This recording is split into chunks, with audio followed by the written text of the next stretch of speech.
Hello student, welcome back to my channel. Now we will solve question number 8 of exercise 10.2.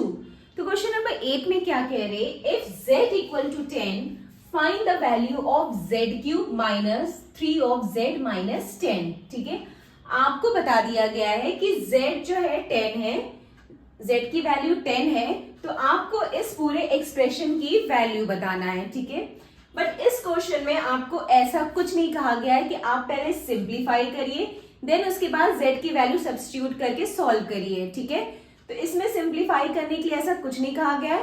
तो आप क्या कर सकते हैं, आप डायरेक्ट वैल्यू भी डायरेक्ट इस एक्सप्रेशन में z की वैल्यू सब्स्टिट्यूट करके भी आंसर निकाल सकते हैं. आप दोनों तरीके से कर सकते हैं. आप सिंप्लीफाई करके भी कर सकते हैं, इसको एक्सपैंड करके, और देन उसके बाद आप z की वैल्यू डालिए, और या क्या कर सकते हैं कि आप डायरेक्ट जो है z की वैल्यू 10 इसमें सब्स्टिट्यूट करिए. दोनों वेज में आंसर सेम आएगा.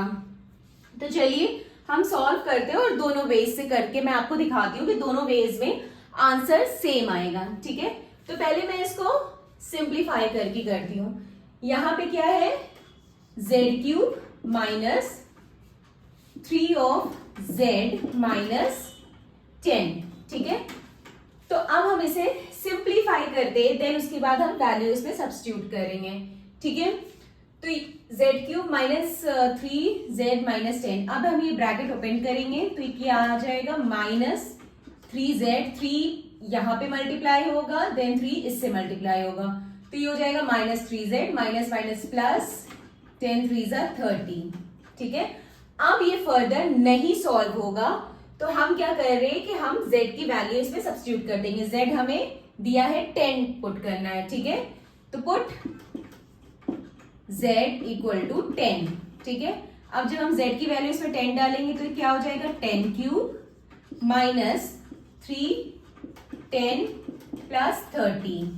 तो ये क्या आ जाएगा, 10 का क्यूब क्या हो जाएगा, 1000 माइनस 30 प्लस 30. ठीक है, अब माइनस प्लस कैंसिल हो जाएगा तो आंसर क्या आएगा, 1000. ठीक है, तो ये हमने क्या किया, हमने पहले से सिंप्लीफाई किया, देन उसके बाद हमने इसमें वैल्यू रखी, z की वैल्यू 10 रखी, उसके बाद हमने एक्सप्रेशन का आंसर निकाला.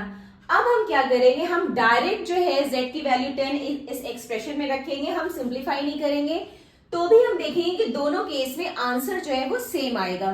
तो चलिए चेक करते हैं इधर भी.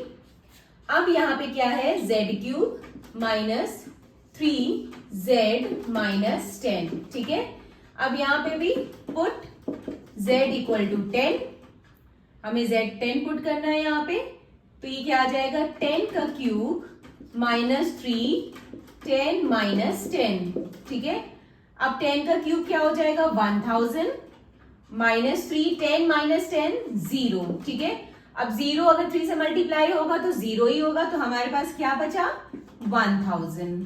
ठीक है, तो आपने ये देखा कि दोनों केस में आंसर सेम आ रहा है. ठीक है, या तो हम उसको पहले सिंप्लीफाई करें फिर z की वैल्यू सब्स्टिट्यूट करें तो भी आंसर वही आएगा, या हम डायरेक्ट z की वैल्यू 10 जो है वो सब्स्टिट्यूट करें एक्सप्रेशन में तो भी वैल्यू वही आएगा. ठीक है, तो दोनों वेज करेक्ट है, आप किसी भी वे में कर सकते हैं, क्योंकि यहाँ पे क्वेश्चन में ऐसा कुछ नहीं दिया गया है कि पहले हमें सिंप्लीफाई करना है देन जो है वैल्यू सब्स्टिट्यूट करना है. ठीक है, तो इस केस में आप दोनों वेज कर सकते हैं, दोनों में केस में आंसर सही है. ठीक है, नाउ 8 का सेकेंड पार्ट में क्या है, if p equal to minus 10 find the value of p square minus 2p minus 100. ठीक है, यहां पे आपके पास एक्सप्रेशन क्या है, p square minus 2p minus 100, और आपको दिया है कि p की वैल्यू माइनस 10 है, मतलब इस एक्सप्रेशन में अब हम p की वैल्यू